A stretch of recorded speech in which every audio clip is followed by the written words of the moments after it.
ഇവരെന്താ നോക്കുന്നില്ലേ? ഒരു കാര്യമുണ്ട്. അപ്പോൾ ഇന്ന് ശ്രീദേവിച്ച് നല്ല ഒരുങ്ങി സുന്ദരിയായിട്ടിരിക്കുന്നുണ്ട്. ഞങ്ങളിങ്ങനെ യാത്ര തുടങ്ങി. ഇത് പുറത്തൊരു സൈഡൊക്കെ നല്ല മഴ ഉണ്ടായിരുന്നു കേട്ടോ. രാവിലെ ഇറങ്ങിയപ്പോൾ തന്നെ നല്ല ചാറ്റൽ മഴയായിരുന്നു. ചാറ്റൽ മഴയൊക്കെ കൊണ്ട് കാറിൽ വന്നപ്പോഴാണ് കുണ്ടോടിക്കട ഷാപ്പ് കണ്ടത്. ഷാപ്പിൽ കയറി കള്ളു കുടിക്കണമെന്ന് എന്നും ഭയങ്കര ആഗ്രഹം. പക്ഷേ ഷാപ്പിൽ കയറി കള്ളു കുടിച്ച് എങ്ങനെ വണ്ടി ഓടിക്കുക?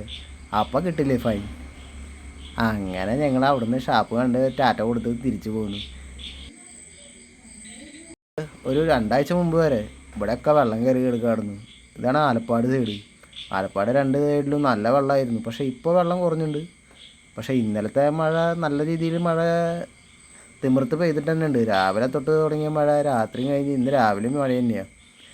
എന്താക്കുമോ അത് കഴിഞ്ഞ് തൃശ്ശൂരെത്തി അമ്പലത്തിൽ കയറാമെന്ന് വെച്ചപ്പോൾ ഇവിടെ കാണിച്ച് നല്ല തിരക്കും.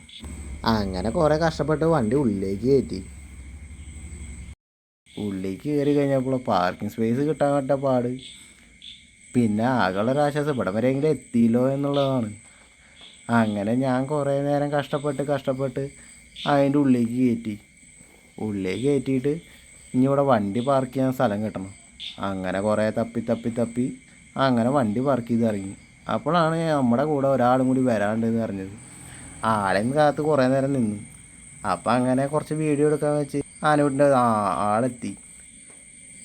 അങ്ങനെ ചേച്ചിയും കൂടി രണ്ടാളും കൈ കോർത്ത് നടക്കായി. അങ്ങനെ മുകളിലേക്ക് കയറി വന്നപ്പോഴായിരുന്നു സുരേഷ് ഗോപി വന്ന് കണ്ടത്. സുരേഷ് ഗോപി വന്ന് മൊബൈൽ എടുക്കുമ്പോഴേക്കും ആൾ കയറിപ്പോയി. പിന്നെ നോക്കിയപ്പോൾ ബാക്കിലെ വണ്ടിയിൽ വേറെ ആരോ ഉള്ളത്. അങ്ങനെ നോക്കിയപ്പോൾ അത് നമ്മുടെ ഗോകുലേട്ടൻ നടന്നു. അങ്ങനെ ഗോകുലേട്ടൻ്റെ കൂടെ ഫോട്ടോ എടുക്കാൻ നോക്കി, അവിടെയും തിരക്ക്. അത് കഴിഞ്ഞ് വരിയിൽ കയറി നിന്നിട്ട് വരി കയറി വരണ ഓരോ 1.5 മണിക്കൂർ പിടിച്ചാൽ ഞാൻ വരിയൊന്ന് കയറി വരാൻ. അതിൽ തിക്കിലും തിരക്കിലും പെട്ട് പുറത്തേക്ക് കടന്നപ്പോൾ അതൊരു ആശ്വാസമായിരുന്നു. പക്ഷെ ഉള്ളിൽ അങ്ങനെ തിരക്കൊന്നും ഉണ്ടായിരുന്നില്ല. അമ്പലത്തിൻ്റെ വരാന്തയിലൂടെ ഇങ്ങനെ നടന്ന് പോകുമ്പോഴായിരുന്നു ഗണപതി ഹോമം നടക്കുന്ന സ്ഥലം എന്നൊന്ന് കാണാമെന്ന് വിചാരിച്ച്. അങ്ങനെ ഗണപതി ഹോമം കണ്ട് ഗണപതി ഹോമത്തിൻ്റെ ഉള്ളിൽ വരിയൊക്കെ നിന്നു. അപ്പോഴവരെ എത്തിച്ച് നോക്കണുണ്ട്. അപ്പോഴാണ് ഞാനും നോക്കിയത്. എല്ലാ ആനോടും നിരന്ന് നിൽക്കണ്ടായിരുന്നു. ഇപ്പം കിട്ടും എന്ന് പറഞ്ഞിട്ടായിരുന്നു എല്ലാവരും നിൽക്കുന്നത്. അങ്ങനെ കുറച്ച് നേരം നിന്ന് എല്ലാ ആനകളെയും കണ്ട് എല്ലാവരും ആനോട്ട് തുടങ്ങിയപ്പോൾ മൊബൈലും പൊക്കി പിടിച്ച് നിന്നു. ഒപ്പം ഞാനും നിന്നു.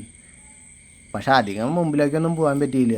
എല്ലാ ബ്ലോഗർമാരും ഉണ്ടായിരുന്നു അതിൻ്റെ ഉള്ളിൽ.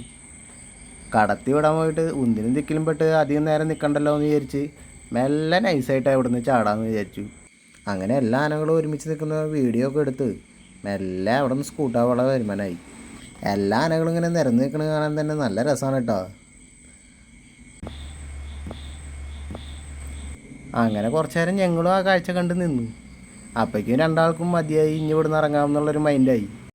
ഇവിടെ നിന്ന് ഇറങ്ങിയിട്ട് എന്ത് ചെയ്യുമെന്ന് ചോദിച്ചപ്പോൾ വിജയിച്ച് പറഞ്ഞു, ഇനി അന്നദാനം ഉണ്ട് അപ്പുറത്ത്, അവിടെ അന്നദാനത്തിൽ പോയി കുറച്ച് നേരം നിൽക്കാമെന്ന് പറഞ്ഞു. നമുക്ക് ഇനി ഇവിടുന്ന് കഴിഞ്ഞിട്ട് വേണം ഡ്യൂട്ടിക്ക് കയറാമെന്നുള്ളതുകൊണ്ട് അന്നദാനത്തിന് നിൽക്കാൻ നിന്നില്ല. അങ്ങനെ ഞങ്ങൾ അവിടെ കുറേ നേരം നോക്കി നിന്ന് 11 മണിയാകുമ്പോൾ മുമ്പ് അവിടെ നിന്ന് ഇറങ്ങണം എന്നുള്ളൊരു മൈൻഡ് ഉണ്ടായിരുന്നു. അപ്പോൾ പിന്നെ കുറച്ച് നേരം ആനകളൊക്കെ നോക്കി നിന്ന് അവിടുന്ന് മെല്ലെ സ്കൂട്ടാവാനുള്ള പരിപാടി തുടങ്ങി. അങ്ങനെ എല്ലാ കൊല്ലം പതിവ് പോലെ ആനയൂട്ടും കണ്ട് ഞങ്ങൾ മെല്ലെ അവിടെ നിന്ന് ഇറങ്ങാമെന്ന് വിചാരിച്ചു. എനിക്ക് എല്ലാ കൊല്ലം അറിയാമായിരുന്നു ഇവിടെ നിന്ന് ഇറങ്ങി വരുമ്പോൾ ഈ ഗോപുരം കഴിഞ്ഞ് കഴിഞ്ഞാൽ തിരക്കാവുന്നു. അപ്പം ഞാൻ ഇവർ രണ്ടാളെയും കൊണ്ട് മെല്ലെ പുറത്തിറങ്ങി. അവർ രണ്ടാളും ഇപ്പോഴും കഥ പറച്ചിൽ കഴിഞ്ഞിട്ടില്ല. അപ്പോൾ പിന്നെ അടുത്ത വീഡിയോയിൽ കാണാം ഗൈസ്. അപ്പോൾ വീഡിയോ ഇഷ്ടപ്പെട്ടെങ്കിൽ ലൈക്ക് ആൻഡ് സബ്സ്ക്രൈബ് ചെയ്യാൻ മറക്കരുത് കേട്ടോ.